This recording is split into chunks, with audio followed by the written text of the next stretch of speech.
안녕하세요, 역사 돋보기입니다. 18세기 말부터 교황의 세력을 위협하는 또 하나의 세력에 등판합니다. 바로 프랑스의 혁명 정부였죠. 1789년 프랑스 혁명이 터지자 로마 교황청은 처음엔 이를 멀찍이서 지켜보며 불안해했습니다. 왜냐하면 프랑스 대혁명은 구가톨릭 성직자들에 대한 불만도 함께 있었거든요. 하지만 혁명 정부가 성직자를 국가 공무원처럼 다루고 교황의 권위를 부정하자 로마는 곧 프랑스 혁명을 교회 질서의 파괴자로 규정했죠. 혁명군을 이끌며 이탈리아 원정에 나선 나폴레옹은 북이탈리아를 초토화하고 중부 이탈리아로 내려왔고 교황청에선 교황군을 보내보지만 상대가 되지 못했습니다. 나폴레옹은 당시 250대 교황이었던 비오 6세에게 볼로냐, 페라라, 로마냐 등의 교황령을 내놓으라고 압박했고 1797년 톨렌티노 조약을 통해 비오 6세는 나폴레옹의 압박을 못 이기고 교황령 일부 영토를 프랑스에 할양해 주었습니다. 이듬해 1798년 프랑스 혁명 정부는 이번에 나폴레옹이 아닌 베르티에를 로마로 다시 보냈습니다. 프랑스 혁명 정부는 아예 교황청의 세속적 권력 그 자체를 뿌리째 뽑아 완전히 부정하기 위험이었죠. 로마는 군사적 정치적으로 고립되었고 로마의 친프랑스 성향 세력과 혁명의 지지자들이 고무된 가운데 프랑스 장군의 군대가 도시 안으로 들어왔죠. 프랑스군은 사실상 무혈입성에 가까운 방식으로 로마를 점령했고 곧이어 기존의 교황의 행정과 봉토를 무력화하고 로마 공화국을 선포했습니다. 사실상 프랑스 괴뢰 정부였던 로마 공화국은 교황의 통치를 전면 부정했습니다. 교황 비오 6세는 체포되어 프랑스로 이송되어 유배를 가게 되는데 유배지에서 얼마 못 가 사망하죠.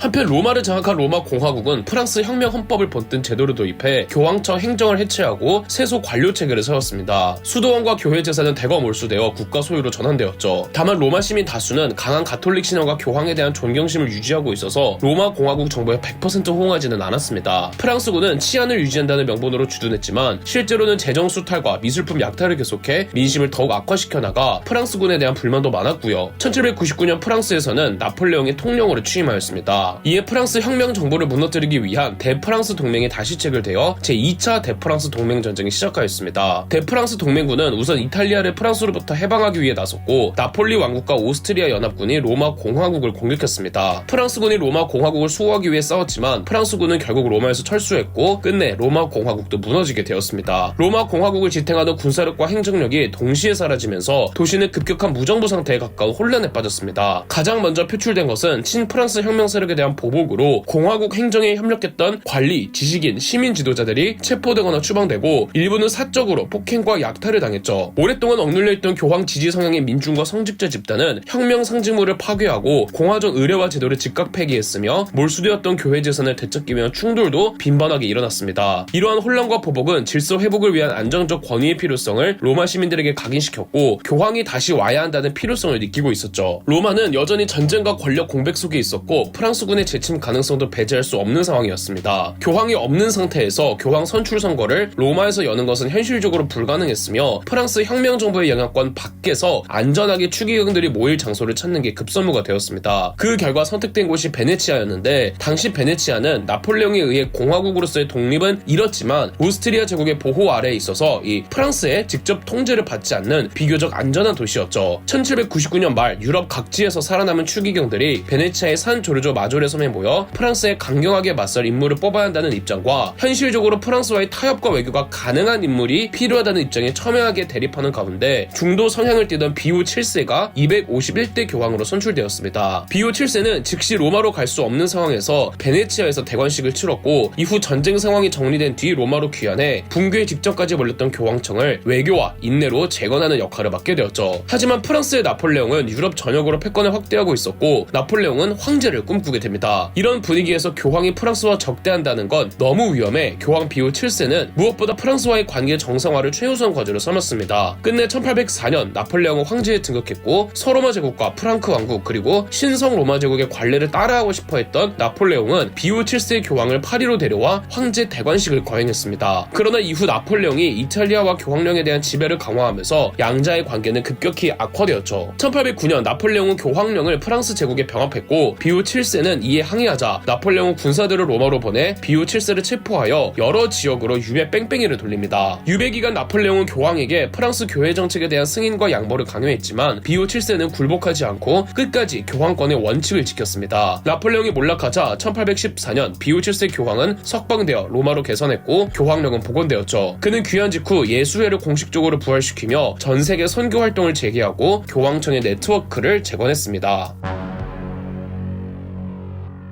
나폴레옹은 몰락했을지언정 나폴레옹이 유럽 전역에 뿌려놓은 유산은 어마어마했습니다. 유럽 대다수 지역에서 자유주의와 민족주의를 부르짖으며 강대국에 속해 있던 민족과 도시들은 독립을 추구했고 기존의 절대군주제 왕정을 부정하기 시작했죠. 교황청에서도 기존의 질서가 흔들리고 붕괴될 것 같은 조짐에 자유주의와 민족주의를 위협으로 인식했습니다. 1823년 비후 7세의 뒤를 이은 레오 12세 교황은 더욱 강경한 보수 노선을 취해 검열을 강화하고 비밀 결사와 자유주의 운동을 억압했으며 교황령을 신앙과 도덕의 국가로 만들고자 했습니다. 그러나 이러한 정책은 교황령 내 중산층과 지식인들의 불만을 키웠고 교황령은 점차 시대 변화에서 뒤처지는 권력으로 간주되었습니다. 교황청이 자유주의와 민족주의를 특히 경계했던 게 두 사상이 가장 뜨거웠던 지역이 이탈리아였기 때문이죠. 자유주의와 민족주의 토대 위에 그동안 도시국가들로 찢어져 있던 이탈리아 곳곳에서 통일의 필요성을 부르짖기 시작했습니다. 이탈리아가 통일되면 교황청의 운명도 위태로워지기 때문에 교황청에서 반고할 리 없었겠죠. 1831년 즉위한 254대 교황 그레고리오 16세도 자유주의와 민족주의를 탄압했고 통일을 추구하던 비밀 결사들을 색출하여 강제 해산시키는 등 시대와는 반동되는 입장을 견지했습니다. 교황령은 점점 시대의 변화와 충돌하는 존재가 되었고 이렇게 누적된 긴장과 불만이 훗날 이탈리아 통일운동이 교황령을 직접 겨냥하게 되었죠. 이탈리아 통일전쟁은 사르데냐 섬의 사르데냐 왕국에서 시작하였습니다. 사르데냐 왕국은 북이탈리아에서 오스트리아와 전쟁을 이어나갔는데 1848년 7월 사르데냐군이 오스트리아군에게 쿠스토차 전투에서 대패배를 해버리며 1차 이탈리아 통일전쟁은 사실상 중단되다시피 합니다. 255대 교황이었던 비오 9세는 초기에는 자유주의를 어느 정도 지지해주는가 싶더니 금세 등을 돌립니다. 기존 자유주의와 민족주의를 탄압만 하던 교황들과 달리 초기엔 어느 정도 지지해주었던 비오 9세 교황이었던 만큼 이탈리아인들이 비오 9세에게 거는 기대가 컸는데 결정적인 순간 도와주질 않으니 다들 크게 실망했죠. 이탈리아의 자유주의자들은 교황이 도와주었으면 이런 일이 벌어지지 않았을 거라며 교황에게 더 이를 갈았습니다. 그러다 1848년 11월 로마에서 큰 사건이 터집니다. 쿠스토차 전투에서 사르데냐 군이 진 건 교황이 협조하지 않아서라는 의견이 커지면서 로마 내 자유주의자들은 교황을 벼르고 있었는데 그 불만이 누적이 되다가 로마 혁명이 발발합니다. 혁명의 과정에서 교황령의 총리였던 펠리그리노 로시가 자유주의자들에게 암살되는 사건이 벌어졌습니다. 심각한 신변의 위협을 느낀 교황 비오 9세는 곧바로 로마 바티칸을 떠나 나폴리 근처 가에타로 도망갑니다. 이후 로마 시민들은 더 이상 교황령의 지배를 부정하며 로마 시민들끼리 또다시 공화정부를 세웁니다. 로마 공화국은 당시 이탈리아 통일운동의 상징적인 인물이었던 주세페 마치니를 포함해 정체제를 수립했고 주세페 마치니는 종교의 자유, 언론의 자유, 토지개혁, 사회복지 등 진보적인 개혁을 추진했으며 교황령의 재산을 국유화하려는 시도까지 합니다. 교황 비오 9세는 신성모독이라며 분노했지만 이미 로마에서 자유주의자들의 열기는 종교를 뛰어넘고 있었습니다. 1차 이탈리아 통일전쟁이 완벽하게 사르데냐의 패배로 끝나자 나폴리 근처 가에타로 도주해 있었던 교황 비오 9세는 다시 로마로 돌아갈 수 있지 않을까 희망을 품습니다. 다만 비오 9세 힘만으로는 로마를 탈환하는 게 어려웠습니다. 그래서 비오 9세가 구원을 요청한 게 프랑스였습니다. 당시 프랑스의 대통령은 나폴레옹의 조카 루이 나폴레옹이었습니다. 프랑스의 루이 나폴레옹 대통령은 가톨릭 유권자들의 지지를 얻기 위해 교황의 복위를 결정했고 원정군을 로마 인근 해안가에 상륙시켜서 로마로 보냈습니다. 로마 공화국은 항전했으나 로마 시 정도의 규모로 프랑스군을 이기기란 역부족, 프랑스군의 집중 포격과 지속적인 공세로 로마의 교회 방어선이 붕괴되자 공화군은 점차 후퇴했고 공화국 지도부는 더 큰 인명피해를 막기 위해 항전 중 퇴각과 교섭을 선택했습니다. 1849년 7월 초 로마는 함락되었고 1850년 프랑스는 비오 9세 교황을 복위시켰습니다. 하지만 우리는 역사의 엔딩을 알고 있죠. 끝내 이탈리아가 통일이 된다는 걸요. 이탈리아 통일 과정에서 교황은 어떻게 될까요?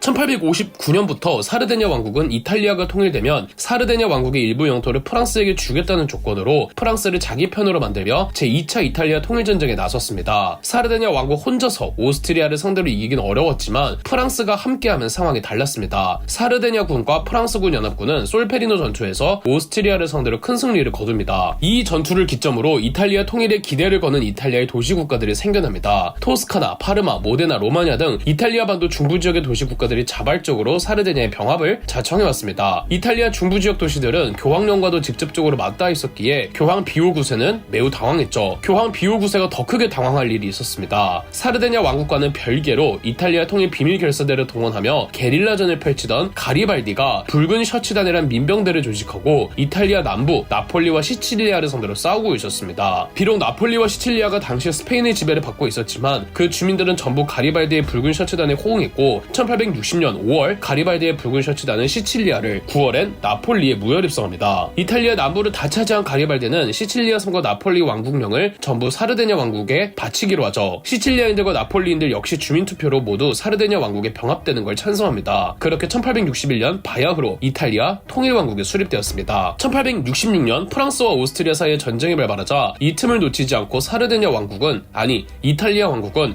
제3차 이탈리아 통일전쟁에 나섭니다. 오스트리아는 양측을 다 상대하고 있는 와중인데도 이탈리아군은 패전을 거듭했는데, 그럼에도 양 전선을 모두 수행하기 부담스러웠던 오스트리아는 이탈리아와 협정을 체결하여 옛 베네치아 공화국 영토를 전부 이탈리아 왕국에 넘기기로 합니다. 이제 이탈리아에게 남은 건 가장 거슬리는 교황령이었죠. 교황청에서는 프랑스를 끌어들여 이탈리아 왕국이 교황령을 공격하지 못하도록 했습니다. 그간 프랑스와 썩 나쁘지 않은 관계를 유지했던 이탈리아였기에 그간 가만히 있었으나 이탈리아 내부에서는 교황령도 가져와야 한다는 여론이 점점 더 커졌습니다. 그 중 한 명이 가리발디이기도 했죠. 교황 비오 9세는 프랑스 군의 보호 아래 로마를 통치하고 있었고 이탈리아 정부는 외교적으로 개입할 명분이 없었습니다. 이때 가리발디가 정부의 승인 없이 로마를 해방하라는 구호와 함께 본인이 이끌던 부대를 중심으로 의용군을 모아 로마로 진격했습니다. 이탈리아 왕국의 정부는 가리발디에게 참으라고 진군을 중단시켰지만 가리발디는 무시하고 그냥 냅다 로마로 진격하는데요. 결국 가리발디의 부대는 멘타나 전투에서 프랑스 교황연합군에게 막힙니다. 가리발디는 철수할 수밖에 없었고 패전 후 가리발디는 체포되어 이탈리아 본토로 소환되었죠. 가리발디의 로마 진입 실패로부터 3년 후 1870년 유럽에서는 프랑스와 프로이센이 보불전쟁을 벌였습니다. 이때 프랑스가 전체적으로 밀리는 형국이었습니다. 병력 부족 사태를 겪던 프랑스였기에 한 부대 한 부대가 소중했고 교황령을 보호해주던 프랑스군을 본국으로 귀국시켰습니다. 이탈리아 왕국이 이 절호의 기회를 놓치면 안 되겠죠. 프랑스군이 교황령을 떠나자 이탈리아 왕국은 즉시 행동에 나섰고 1870년 9월 중순 라파엘레 카도르나 장군이 지휘하는 이탈리아군은 곧장 로마로 진격했습니다. 짧은 돌파전 끝에 교황군은 저항을 중단했고 이탈리아 병력은 곧 시내로 진입하여 로마를 점령했습니다. 그나마 큰 전투로 확전되지는 않았죠. 1870년 10월 이탈리아 왕국은 로마 주민을 대상으로 국민투표를 실시했고 대다수가 합병을 지지하자 로마도 공식적으로 이탈리아 왕국에 병합되었습니다. 이로써 교황령이 완전히 없어지죠. 이탈리아 의회는 1871년 7월 2일 로마를 수도로 선언했고 행정적으로도 여러 중앙기관이 로마로 이전하며 로마가 이탈리아의 수도가 되었습니다. 교황 비오 9세는 이를 인정하지 않고 로마 내 바티칸 안에 머무르며 교황의 순환이라 규정했고 교황사에서는 이 시기를 바티칸 유수라고 표현할 정도입니다. 이후 교황청과 이탈리아 왕국 사이의 긴장과 불편한 공존이 이어졌죠. 그동안 티격태격하던 사이였던 교황이긴 하지만 그래도 교황의 상징성이 있으니 이탈리아 의회는 1871년 보장법을 제정해 교황의 사적 특권과 경제적 보장을 약속했으나 교황 비오 9세가 이를 거부합니다. 이탈리아 왕국은 통일 후 적극적인 산업화를 추진했습니다. 여러 공장들이 들어서고 이탈리아도 마침내 산업 근대국가로 발돋움했지만 급격한 산업화에 따른 여러 사회적 부작용과 폐단들도 잇따라 심각한 사회 문제가 되었죠. 256대 교황이었던 레오 13세는 1891년 레룸 노바룸이라는 회칙을 발표하여 산업혁명 이후 심화된 노동 문제에 대해 사회 교리를 선언하였죠. 레룸 노바룸은 자본주의가 낳은 노동자 착취와 빈곤 문제를 강하게 비판하면서도 사유재산 자체를 부정하는 사회주의 역시 인간의 자연권을 침해한다고 보았습니다. 교황은 노동이 단순한 상품이 아니라 인간의 존엄과 직결된 행위임을 강조하며 노동자에게 정당한 임금과 인간다운 노동 조건이 보장되어야 한다고 주장했죠. 특히 생존을 유지할 수 없는 임금은 정의에 어긋난다고 명시했습니다. 동시에 국가의 역할을 부정하지는 않고 공공선을 위해 노동보호 입법에 개입할 정당성을 인정했죠. 그러나 국가는 모든 것을 대신할 수 없으며 가족과 개인의 자율성도 존중되어야 한다고 선을 그었고요. 레오 13세 교황은 노동자들이 자신들의 권익을 지키기 위해 조합을 결성할 권리를 적극적으로 옹호하기도 했습니다. 이는 당시 교회가 노동조합을 경계하던 분위기와 비교하면 매우 혁신적이었죠. 이 회칙은 계급 투쟁을 부추기기보다는 사회 계층 간의 협력과 연대를 강조했답니다. 20세기 초반은 산업화와 함께 유럽 열강들이 제국주의 각축전을 벌일 때였죠. 257대 교황이었던 비오 10세는 이를 매우 부정적으로 바라보면서 곧 거대한 전쟁이 있을 거라 예언하기도 했습니다. 그리고 비오 10세가 사망하는 그 해 1914년 1차 세계대전이 벌어졌죠. 1차 세계대전 당시 교황은 258대 교황 베네딕토 15세였습니다. 1차 세계대전 기간 동안 교황 베네딕토 15세는 철저한 중립과 평화중재 입장을 견지하며 1차 세계대전을 무의미한 학살이라고 묘사하였습니다. 그러면서도 포로 교환, 부상병 송환, 실종자 명단 정리 같은 인도주의 활동을 적극적으로 추진했죠. 바티칸은 전쟁 중 국제적 인도주의 정보 허브 역할을 하며 수십만 건의 가족 문의를 중재했습니다. 1917년 베네딕토 15세 교황은 교정국들에게 평화 제안서를 보내 무력 병합 포기, 군비 축소, 국제 분쟁의 중재 제도화 등을 제안했고요. 물론 아무도 듣지 않았습니다. 베네딕토 15세 교황은 한국의 천주교 신자들을 우려하는 편지를 대한민국 임시정부에 보낸 적도 있었답니다. 1차 세계대전 이후 이탈리아는 혼란의 도가니였습니다. 아노미 상태라고 해도 과언이 아닐 정도로 경제는 붕괴되고 사회는 썩어 들어갔는데, 이러한 사회적 분위기 속에서 극단적 민족주의와 전체주의를 앞세운 무솔리니의 파시스트 당이 큰 지지를 얻었습니다. 1922년 무솔리니는 파시스트 당을 동원해 로마로 진군하는 쿠데타를 감행, 당시 이탈리아 왕국의 국왕 비토리오 엠마누엘레 3세의 협조로 무솔리니는 독재자가 됩니다. 1923년에는 무솔리니가 파시스트 당 외 모든 정당들을 불법화하며 이탈리아는 완전히 전체주의 독재 체제로 전환되었습니다. 독재자로서 정권의 정당성을 더 갖추고 싶었던 무솔리니는 교황청을 찾아갑니다. 1929년 무솔리니는 당시 교황이었던 비오 11세와 라테란 협약을 통해 이탈리아 왕국과는 완전 별개의 바티칸 시국을 만들고 교황이 직접 다스리는 바티칸 시국의 독립적 자주권을 인정해주기로 합니다. 또한 과거 교황령 몰수에 대한 보상으로 17억 리라를 교황청에 지불하기도 했습니다. 교황은 이탈리아 왕국을 승인하며 통일 이탈리아의 합법성을 인정하고요. 이렇게 우리가 아는 바티칸 시국이 만들어진 겁니다. 하지만 2차 세계대전 이후 무솔리니는 몰락합니다. 무솔리니에게서 인정받은 교황과 바티칸 시국은 어떻게 될까요?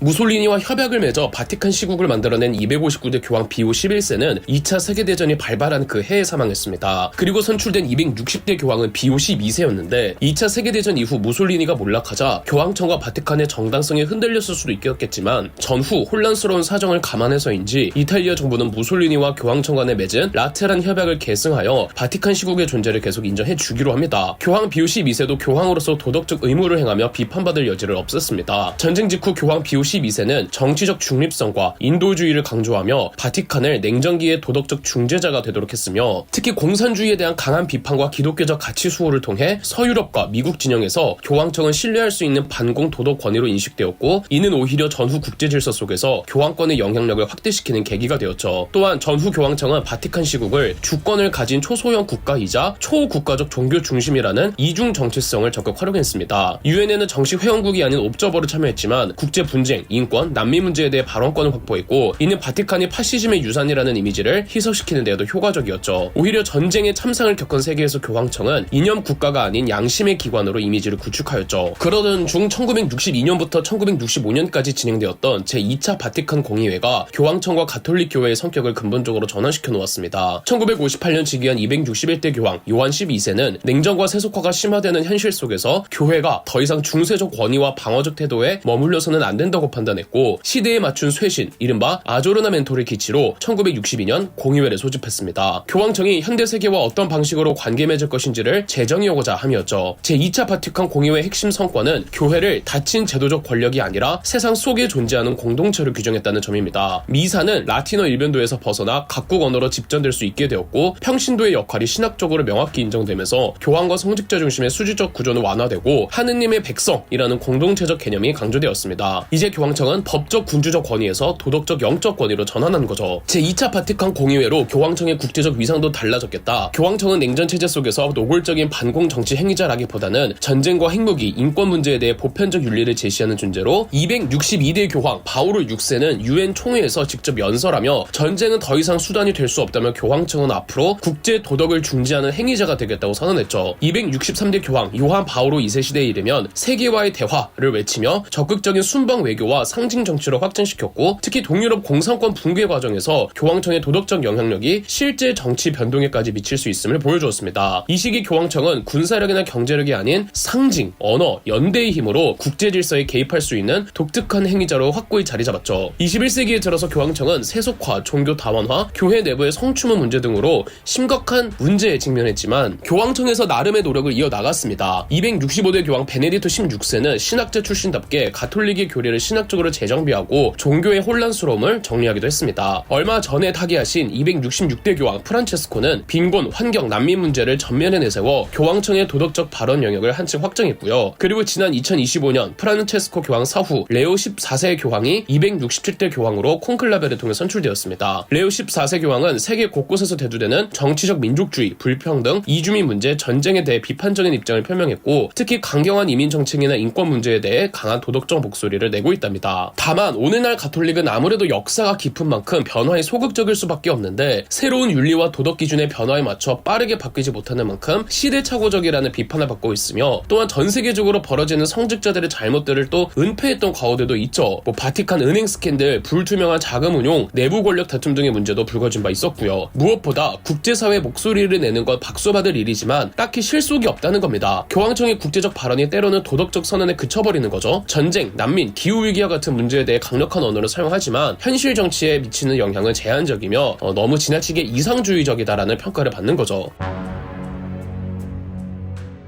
여태 교황의 역사 시리즈에서 말씀드린 대로 교황의 선출은 추기경단들의 투표로 이루어집니다. 교황의 선출을 콘클라베라고 부르죠. 콘클라베의 투표는 철저히 비밀로 이루어지는데 이 콘클라베라는 단어의 뜻도 열쇠로 걸어 잠그는 방이라는 뜻의 라틴어입니다. 콘클라베는 추기경들이 손으로 종이에다가 직접 후보자를 작성하는 자서식을 고수하고 있습니다. 교황이란 개념이 만들어지기 전 아직 교황을 교황이라 하지 않고 로마 주교로 칭하던 시절에 로마 주교는 기독교 공동체에서 투표를 했습니다. 다만 로마 제국의 기독교 합법화 이전에는 박해를 받던 시절이라 비밀리에 진행을 했죠. 313년 밀라노 칙령으로 로마 제국이 크리스트교를 합법화한 이후로는 기독교 공동체와 더불어 로마 제국의 황제들, 프랑크 왕국의 국왕들, 신성 로마 제국의 황제들이 자기 입맛에 맞게 교황 선출에 직접적으로 개입했습니다. 그러다가 11세기 카노사의 굴욕 사건 시기에 157대 교황이었던 그레고리오 7세가 향후 교황 선출에는 신성 로마 제국의 황제가 개입할 수 없으며 오로지 추기경단들만의 투표로 치러진다고 못을 박았죠. 1179년 170대 교황이었던 알렉산데르 3세가 이 추기경단들의 3분의 2 득표율로 교황 선출의 결과를 정한다는 것을 규정했고 1274년 184대 교황 그레고리오 10세 때 교황 선출 시 추기경단들을 폐쇄 공간에 격리시키고 열쇠로 걸어 잠가버려 외부와 접촉을 철저하게 금지시킨다는 것을 규정하였습니다. 이때부터 열쇠로 걸어 잠근 방이라는 뜻의 라틴어 콘클라베 단어가 만들어졌죠. 심지어 콘클라베 때는 빨리 선출하라고 추기경단에게 제공되는 식사량도 제한시킬 정도였습니다. 이 정도 엄격한 규칙을 도입한 알렉산데르 3세 교황은 이전 선대 교황사 후 2년 9개월 만에 선출되었던 교황으로 무려 교황 선출에만 2년이 넘게 걸리니까 이런 사태를 방지하고자 콘클라베에 엄격한 규칙을 적용했던 거죠. 아비뇽 유수와 교회 대분열 때 교황권이 추락하면서 다시금 프랑스 국왕 등 세속 권력들이 콘클라베에 영향력을 행사했습니다. 1414년 콘스탄치 공의회로 교회 대분열 시대가 끝나고 교황을 로마로 복귀하면서 이후로 다시 세속 권력이 함부로 콘클라베에 영향력을 행사하지 못하는 관례를 회복해 나갔습니다. 그러나 절대왕정 시기에는 프랑스나 오스트리아나 스페인의 국왕들이 간혹 추기경단의 선출 결과에 거부권을 행사하던 관행도 있긴 했습니다. 절대왕정 시기는 종교개혁 이후 기존 구교의 권위가 흔들리고 또 세속군주임이 절대적으로 강한 시기였던 만큼 당시 유럽의 이데올로기였던 교황의 지위에 숟가락을 경쟁적으로 얹으려고 했죠. 1904년이나 되어서야 257대 교황 비오 10세가 세속 권력들의 콘클라베 결과 거부권을 전면 폐지시켜버리고 순수 교회 내부의 절차로만 진행한다는 전통을 재확립하였습니다. 20세기에는 유럽 구교 가톨릭의 정치개혁은 이제 거의 없다시피 한 상황이었기에 각 국가 세속 군주들도 이제 교황 선출에 굳이 개입하지 않으려고 했죠. 1996년 211대 교황 바오로 2세 때 오늘날 콘클라베의 과정과 규정에 대해 성문화하며 지금의 콘클라베가 완성되었습니다. 투표를 진행했을 때 만약 3분의 2 이상 득표율이 나오는 후보가 없으면 굴뚝에 검은 연기를 피워 투표가 성공되지 않았음을 알리고 3분의 2 이상이 나와 교황을 선출이 되었으면 교황청에서는 굴뚝에 흰 연기를 피운다고 하죠. 오늘날 교황직은 종교계에서 엄청난 권위이긴 하지만 엄청난 권위와 세계의 관심이 쏠리는 만큼 나이 드신 추기경들 중에서는 교황직을 부담스러워하는 경향이 크다고 합니다. 선출되면 벌이라는 농담도 있다고 하죠. 예나 지금이나 다른 이유로 역시나 가톨릭 내에서도 파벌 구도가 있는데 오늘날 가장 큰 파벌의 이유는 이 가톨릭의 개방성입니다. 기존 가톨릭의 전통과 종교적 규율을 존중하자는 쪽과 세계의 변화에 대해 기민하게 적응하고 반응하자는 개혁을 원하는 쪽이 있다고 하는데 어느 쪽이 교황으로 선출되느냐에 따라 가톨릭의 분위기가 확 바뀐다고 하죠. 콘클라베에 대해 더 극적인 묘사를 알고 싶다면 영화 콘클라베를 보시기를 추천드립니다. 지금까지 교황의 역사였으며 그럼 역사돋보기였습니다. 저희 역사돋보기가 멤버십 가입을 시작했습니다. 멤버십 가입을 해주신 분들 덕분에 영상 제작에 큰 도움이 되고 있습니다. 감사합니다.